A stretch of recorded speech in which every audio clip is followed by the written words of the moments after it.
Empecemos.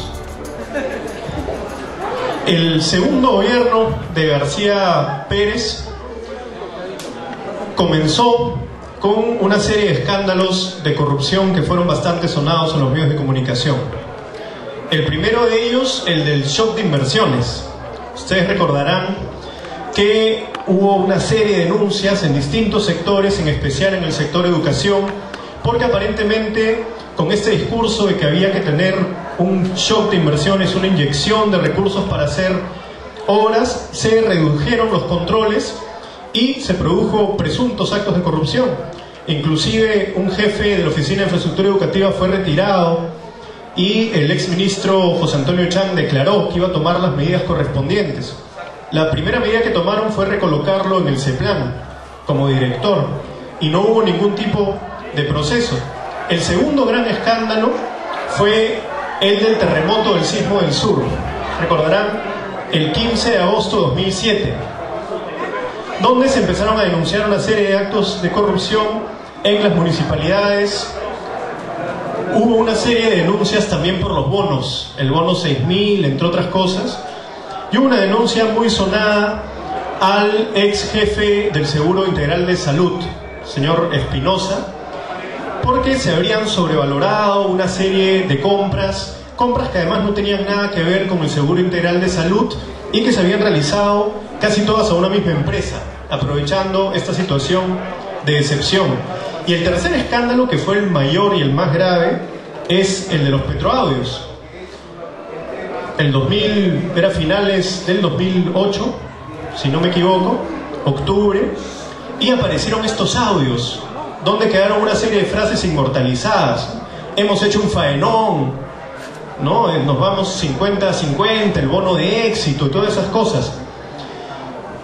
Cuando se produjo ese escándalo cayó el gabinete de Jorge del Castillo, pero todo se orientó hacia los chuponeadores, que habían realizado una actividad ilegal, por cierto, sin duda, pero no hubo ningún tipo de avance en el caso de los petroaudios, en los negociados de petróleo, de cemento, de hospitales, que se escuchaba ahí en los audios. Y es más, hoy día han pasado tantos años y recién se está diciendo que va a iniciar el juicio oral, pero hay una serie de problemas para que inicie.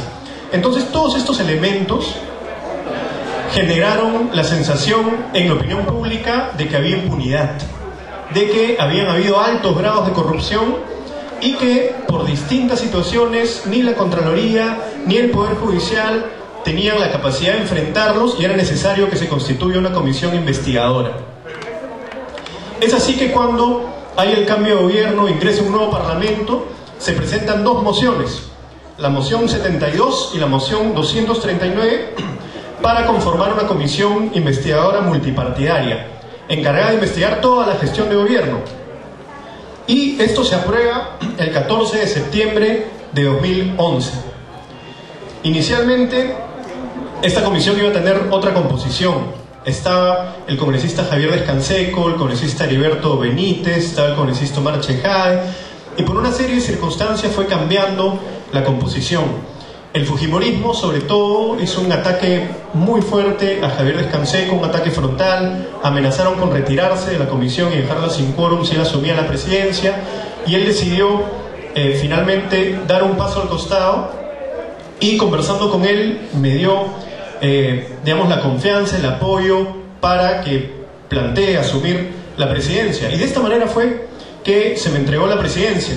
En un principio todos estaban de acuerdo, los apristas estaban felices, porque decían, este muchacho es joven, lo manipulamos, lo asustamos un poquito y se va a echar para atrás, no va a hacer nada. Y bueno, se equivocaron, evidentemente. Pero en un principio todos me dieron el voto.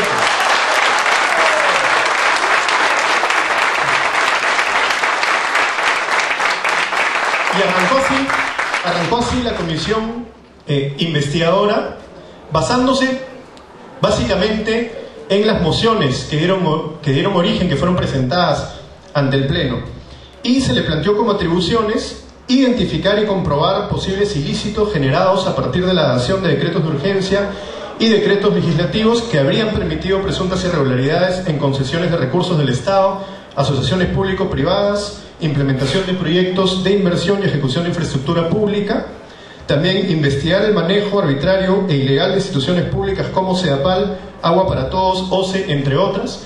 No las estoy calificando yo a priori de arbitrarias e ilegales, sino que así estaban establecidas en las mociones que dieron origen a la comisión.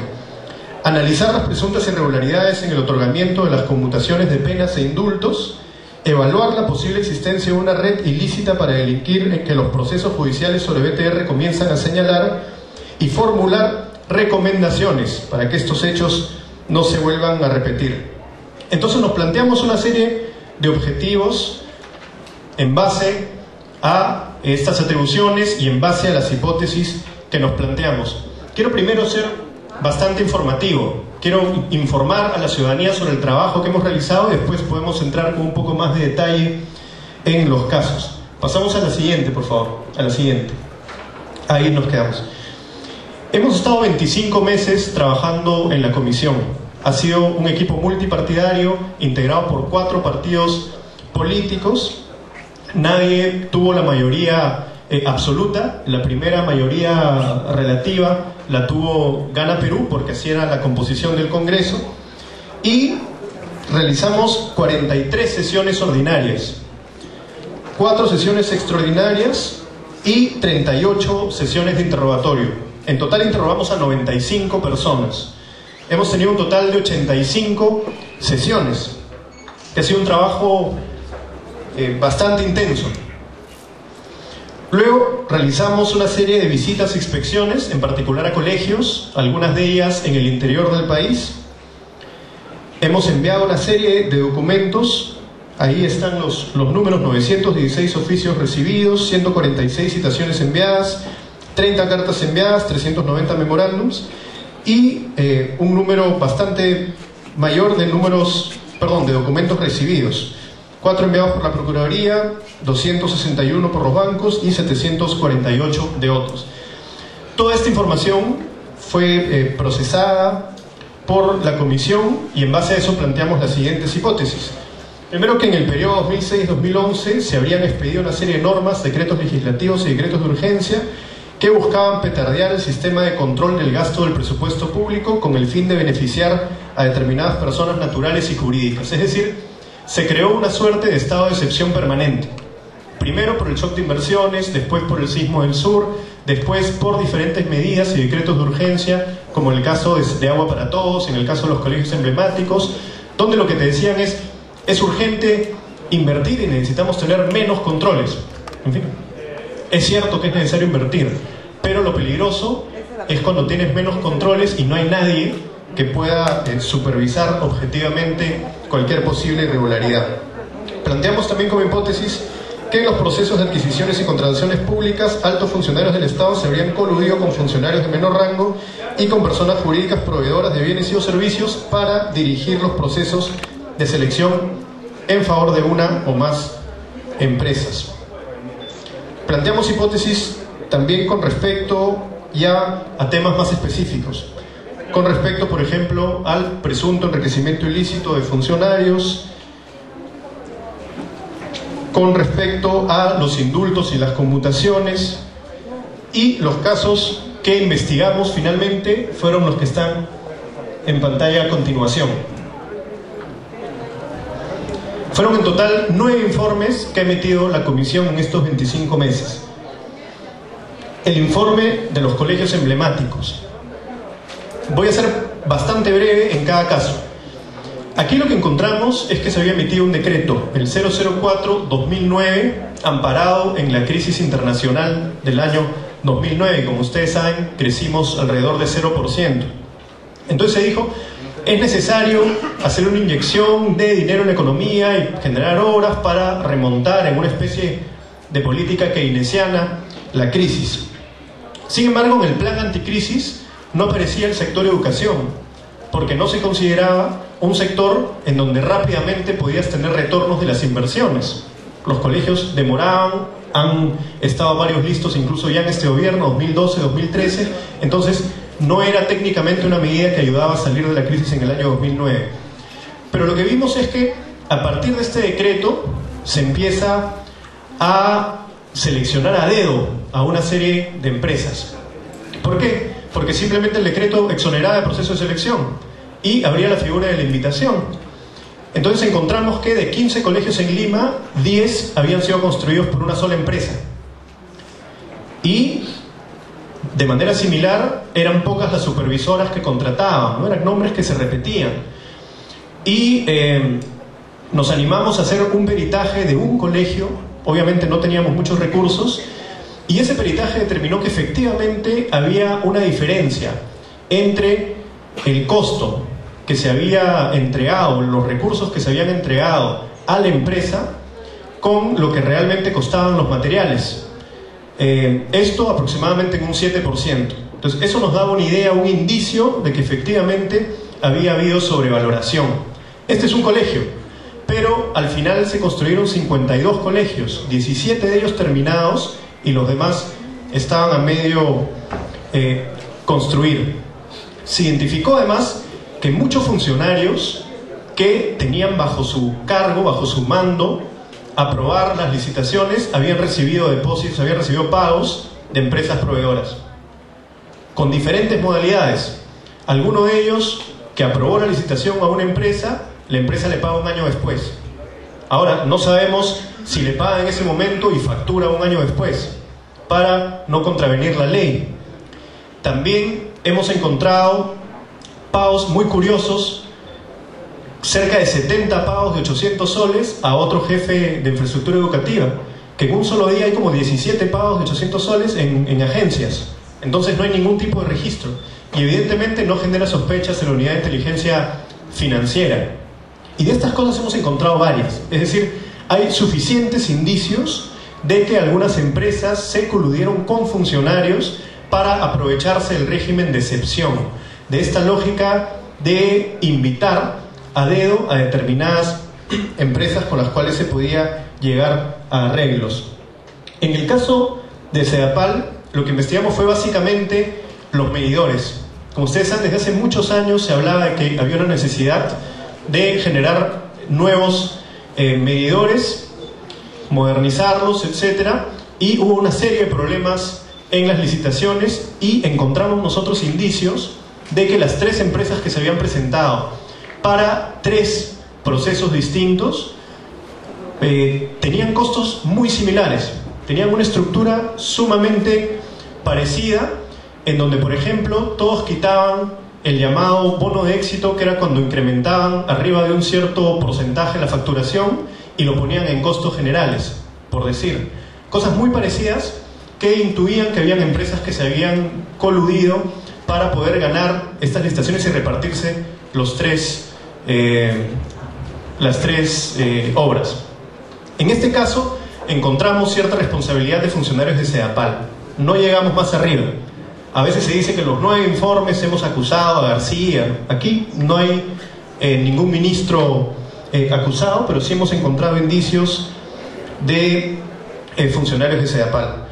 En el caso del programa Agua para Todos, ustedes saben que fue un programa muy grande, que en Lima las obras fueron ejecutadas por Sedapal, pero en el interior fueron ejecutadas por los gobiernos regionales. Entonces, lo primero que nos llamó la atención es que se repetía el patrón del decreto de urgencia. En primer lugar, durante el gobierno de Toledo se había aprobado una norma en el Congreso que reducía los controles para el sector saneamiento y que fue observada por Toledo el último día, antes de irse del gobierno, explicando que eso podía traer actos de corrupción. Lo que hizo García Pérez al día siguiente que asumió el gobierno fue retirar esas observaciones y promulgar la ley. Y además sacar un decreto de urgencia reforzando el espíritu de esa ley, justamente para evitar los controles. Y así se crean estos sistemas de agua. El programa repartía mucho dinero en Lima y fuera de Lima. Incluso quedó debiendo mucho dinero a Sedapal, porque las obras se hacían luego de un convenio. Y en muchos casos no hubo convenio y Sedapal tuvo que gastar. Por eso en algún momento el sindicato de Sedapal salió diciendo que tenían un déficit de 800.000 soles y una serie de denuncias por el estilo. Hay algunas obras en donde también hay ciertos indicios de acto de corrupción, pero sobre todo daría la impresión de toda una estructura montada. Agua para Todos funcionó 2 años sin un plan operativo. es decir, casi sin reglas, funcionó 2 años y con mucha facilidad entregaba el dinero, ¿no? Incluso uno de los ex jefes de Agua para Todos, no el que duró 15 días, tiene una serie de depósitos para nosotros totalmente injustificados en varias de sus cuentas y que podrían pasar incluso el $1.000.000. Eso es materia de investigación. El cuarto caso de los indultos presidenciales y conmutaciones de penas es bien interesante, porque nosotros no nos habíamos imaginado que se podría hacer un negocio a partir de las gracias presidenciales. Yo creo que a nadie. El primer gobierno de García resulta que él dio 4.000 gracias presidenciales y nadie lo observó. Nadie se dio cuenta, la verdad. Y en el pleno, en la discusión de la conformación de esta comisión, fue el congresista Benítez, que se paró y dijo, miren, a mí me han contado que aquí se pagaba por conmutación, y ahí arrancó el tema. Nadie sabía nada. Entonces empezamos a investigarlo. Al principio lo primero que nos llamó la atención fue los números. Cerca de 5.500 gracias presidenciales. Es decir, un cuestionamiento completo a lo que decidía el Poder Judicial. Y cuando fuimos viendo las cifras desagregadas, resulta que por tráfico ilícito de drogas habían 3.207. Entonces nosotros dijimos, pero ¿cómo puede ser esto? O sea, más del 50%. Y yendo más a fondo, vimos que habían alrededor de 400 que estaban sentenciados por tráfico ilícito de drogas en forma agravada. Es decir, que habían sido cabecillas de una organización, que habían comercializado montos que ya eran tipificados como tráfico agravado.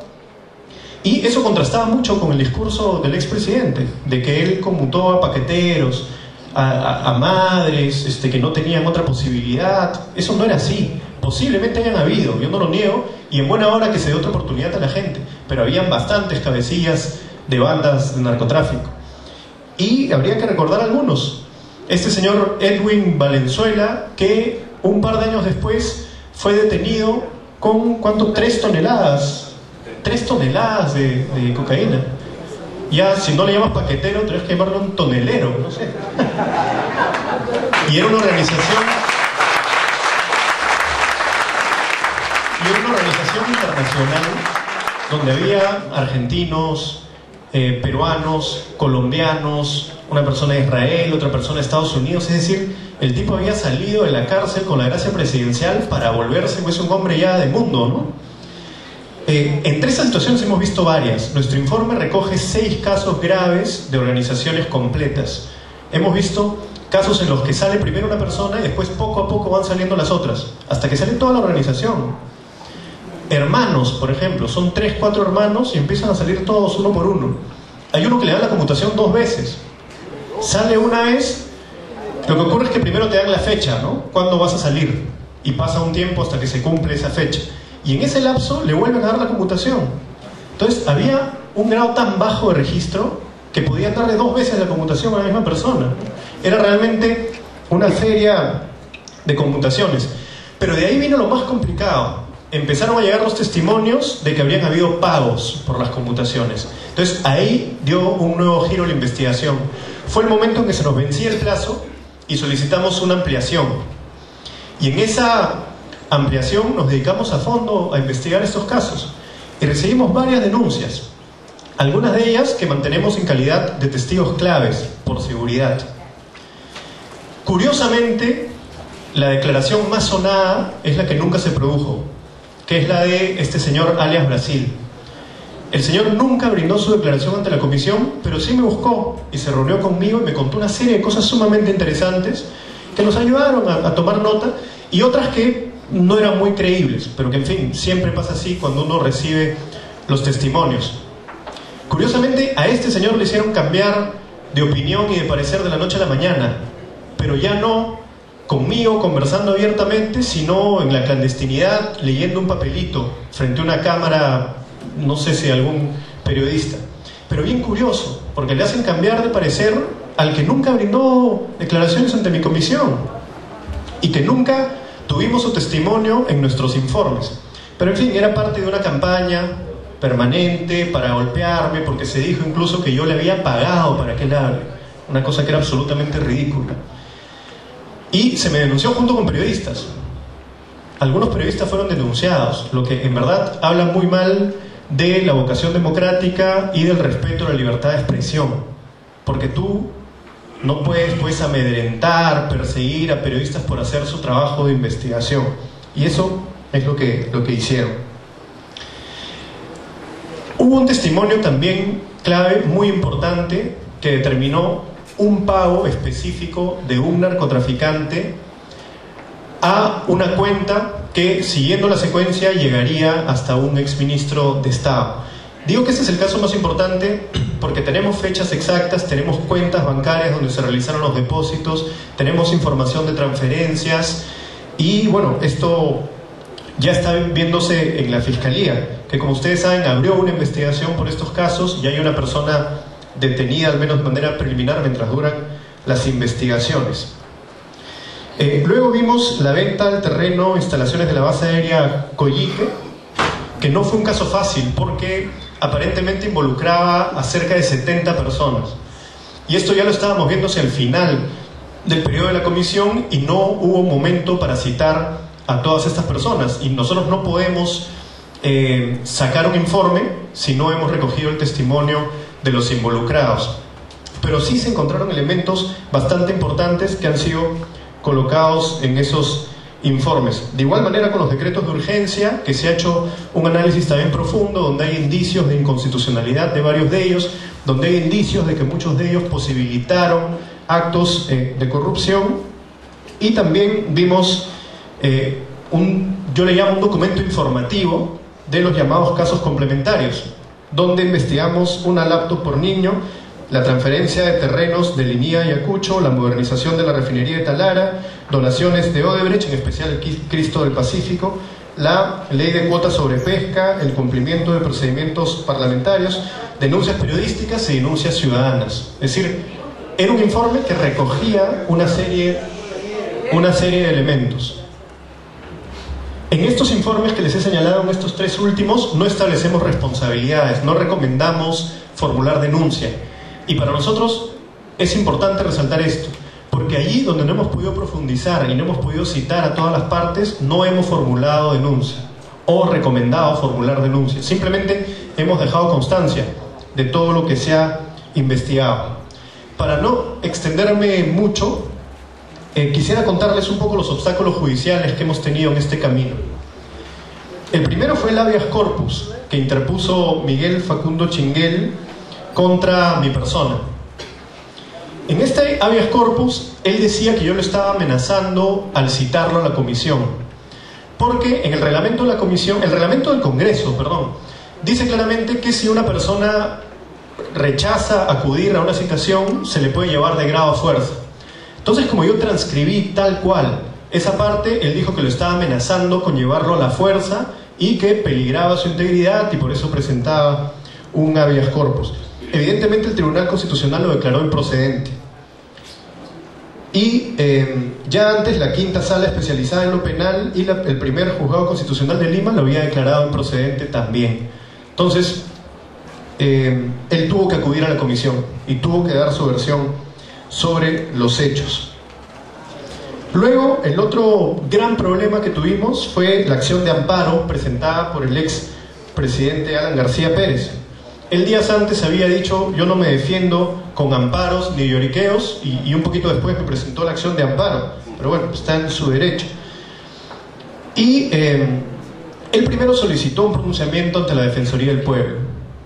Yo respeto mucho el trabajo de la Defensoría del Pueblo, pero creo que faltó recoger un poco mejor nuestra posición, y eso le sirvió a García para ampararse y pedir este recurso legal. Sobre este punto se especuló demasiado. Se dijo que se había anulado toda la comisión, que todo se había quedado sin efecto, que habíamos actuado mal, y no es cierto. Simplemente se anuló una citación y los actos que correspondían a esa citación. Es decir, el documento que le enviamos en el mes, ya no recuerdo ahorita, marzo me parece, del 2013, hasta la fecha en la que él acudió a dar una citación. Y un poco más, digamos, hasta la fecha en la que él presentó la acción de amparo. Pero el resto no fue anulado. No fue anulado ni lo que ocurrió antes de esa citación, ni lo que ocurrió una vez que cumplimos con la acción de amparo. Sin embargo, se especuló mucho, se dijo que, incluso con grandes titulares de algunos periódicos, se dijo que ya no se le podía investigar, se dijo que se había caído la comisión, que ya estaba desactivada, que ya no funcionaba, etc. Nosotros apelamos, pero procedimos a cumplir con el amparo. Es decir, lo volvimos a citar a García Pérez con un mayor grado de detalle, permitimos a su abogado acceder a la documentación cobrada en la comisión que reúna todas las condiciones necesarias para formular su defensa. No teníamos ningún inconveniente en que lo haga, y de hecho lo hizo. A pesar de que decía que la citación no cumplía con los requerimientos, él fue con su abogado, revisó los documentos, vio los expedientes, y eso le sirvió para su defensa. Hay un dato importante que es bueno que se conozca, y es que si bien el quinto juzgado constitucional de Lima resolvió que sí se había vulnerado su derecho a la comunicación previa y detallada, también señaló que no era cierto que se le había desviado a García de un procedimiento preestablecido por ley. La ley es el reglamento del Congreso, y el reglamento del Congreso fue cumplido estrictamente. Lo que ocurre es que en el camino apareció la sentencia Tineo Cabrera y nos obligó a replantear un poco los procedimientos que teníamos, pero no lo conocíamos desde un inicio. Desde un inicio nosotros estamos obligados a cumplir el reglamento del Congreso. Y algo más importante que ha aparecido en muy pocos medios es que ya el quinto juzgado se ha pronunciado con respecto a la tercera citación, la que según García Pérez y sus abogados estaba anulada, y ha dicho que no está anulada, ha dicho que es válida. Entonces esto es sumamente importante, porque entonces ya el Poder Judicial nos está dando la razón de que cumplimos con la acción de amparo, que cumplimos, perdón, con la orden que se originó a partir de la acción de amparo, y que esa sesión es perfectamente válida y puede ser incorporada en nuestros informes, y a partir de ella extraer las conclusiones que consideremos pertinentes dentro de un colegiado, dentro de un grupo de 7 personas. Entonces, eso creo que es lo más importante a resaltar. Hemos hablado un poco de los antecedentes de la comisión, hemos hablado un poco de los casos, porque naturalmente no puedo profundizar mucho más hasta que esto se vea en el Pleno. Y también he querido aclarar un poco las dudas sobre si la comisión existe, no existe, se anuló, no se anuló. Y yo les digo, no se anuló, y más bien la tercera citación a García está totalmente validada, y la acción de amparo no se pronuncia sobre otros casos. De manera que en todo el resto de casos las sesiones son perfectamente válidas. Esto seguramente lo vamos a discutir a profundidad en el mes de marzo, ahora, seguramente a fin de mes, y por eso vamos a seguir recibiendo todo tipo de ataques, pero no nos van a poder parar, pues no hay manera, no hay manera. Los informes están ingresados, los elementos están escritos en los informes, y yo creo que la ciudadanía tiene que estar vigilante para garantizar que este debate se pueda dar, que se pueda aprobar el informe en el Pleno, y que después el Poder Judicial cumpla su trabajo, porque ahí está también la parte más importante. Ya la subcomisión de acusaciones constitucionales seguirá un proceso, ya será independiente de nosotros que estamos en la comisión. Aquí nos acompaña también Cristóbal Yatas, que ha sido miembro de la comisión investigadora. Pero el Poder Judicial va a tener un papel importante si es que se decide levantar la inmunidad de los funcionarios con derecho ante juicio, y con respecto a aquellos que no tienen derecho ante juicio. Ahí hay que estar vigilantes, porque si no tendríamos otro episodio de impunidad en la historia del Perú, y tendríamos que lamentarnos de que en nuestro país las instituciones no funcionan cuando se trata de investigar a los poderosos, cuando se trata de investigar la gran corrupción, y creo que eso no lo podemos tolerar. Muchas gracias.